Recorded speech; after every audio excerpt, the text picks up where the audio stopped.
Welcome to the Real Estate Espresso Podcast, your morning shot of what's new in the world of real estate investing. I'm your host, Victor Menashe. Today we're tackling a conundrum facing many resort communities. It's the stark divide between high-yield tourism accommodations and the urgent need for workforce housing to sustain them. But first, today's show is sponsored by the Cost Segregation Guys. If you own investment real estate and haven't looked seriously at cost segregation, you could be leaving significant tax savings on the table. The Cost Segregation Guys help investors accelerate depreciation, improve near-term cash flow, and make more efficient use of capital, all without changing the underlying asset. In a business where preserving cash matters, that's worth paying attention to. If you're interested in learning more, click on the link in the show notes and you'll be connected with them directly and will qualify for a discount because you came from the podcast. Check out the Cost Segregation Guys. On today's show, we're talking about the shortage of workforce housing in resorts and also in the vicinity of many manufacturing plants. Our case study today is the Campus Ryan project at Mont-Tremblant, Quebec, a blueprint for how we can apply similar models in places like Vail, Breckenridge, Banff, Copper Mountain, Aspen, countless others. Mont-Tremblant faced a classic problem: booming tourism, escalating property values, and a workforce priced out of the local market.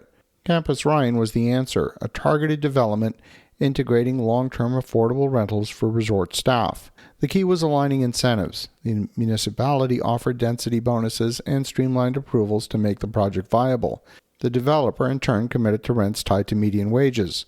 Our team was directly involved in the development of this project. It's nearing completion. It consists of 102 apartments and 6 buildings with accommodation for 253 bedrooms. What we experienced was as soon as a building in the campus achieved certificate of occupancy, people started moving in. And whenever I visited the resort, I would ask staff members who I met, whether it was in a restaurant or a hotel, I would ask them, how far did you travel today to come to work? Now, this is not a scientific study by any means, but consistently the answer was 35 minutes, 45 minutes, an hour. People were traveling far to come to work. When we asked the 65 retail businesses at the resort whether housing for employees was an issue, they consistently said yes. So we developed a product with different size suites. All of them have their own dedicated bathrooms, whether it's a 1-bedroom, 2-bedroom, or 3-bedroom unit. The units are well appointed and they're highly amenitized. The most cost-effective, of course, are the 3-bedroom units, and what we've seen is that businesses are signing long-term multi-unit agreements to guarantee accommodations for their staff. For example, back in December, a new restaurant, which was opening at the resort, had a staff of 20 people, and they all needed a place to live. The apartments are all-inclusive, they're fully furnished, and the owners of the restaurant are thrilled to have all of their staff together in such great accommodations. Like any apartment project, you got to provide enough parking according to the zoning rules, and that's under the assumption that everyone has a car. But we also made an arrangement with the city for the local bus route to loop through our property, so employees can take the bus to the base of the mountain, spend the entire day at work, come back through the center of town, stop at the grocery store, and continue on the same bus route back to their apartment. It's extremely rare for someone to be able to work in a resort community and truly live without owning a car. Some people come to the resort from overseas to work for a season. For example, I personally have met residents who are coming from France and Switzerland. Creating the conditions and enable businesses to attract and retain high-quality staff is the key. So why does this matter? In premium communities, think of Vail, Breckenridge, Banff, Whistler, Aspen, service economies are the backbone. Without accessible housing, staff commutes become untenable. You get skyrocketing turnover and the visitor experience suffers. Yet developers often see higher returns in luxury condos or nightly rentals, and the market gap is real. So what would it take in some of these Rocky Mountain resorts? These communities already grapple with a labor housing gap. Vail Resorts has taken some small steps, but what if we apply the Campus Ryan model?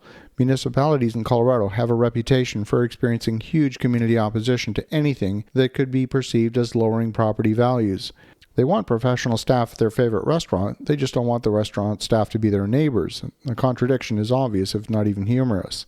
The success of these types of projects comes down to the local municipality offering zoning flexibility, maybe a fast-track approval for projects that guarantee a certain percentage of workforce units. Density bonuses could allow developers more premium units if they commit a portion to workforce housing. And financing partnerships, whether it's with local governments, anchor businesses, or even REITs, could ensure predictable returns for developers while locking in affordability. The Campus Ryan story shows us that these are not zero-sum games. When aligned properly, the developer gains new avenues for sustainable profit, the municipality gains a stable workforce, and the resort reputation, bolstered by improved service, continues to thrive. The Campus Ryan product is not just a Quebec story, it's a scalable product. It's a product that's designed to be replicated in its current form across many different locations. It also turns out that many secondary markets with expanding manufacturing are facing the same problems as resort communities, and we're in active discussion with the politicians in several manufacturing towns. Plants are unable to expand because there's nowhere for employees to live.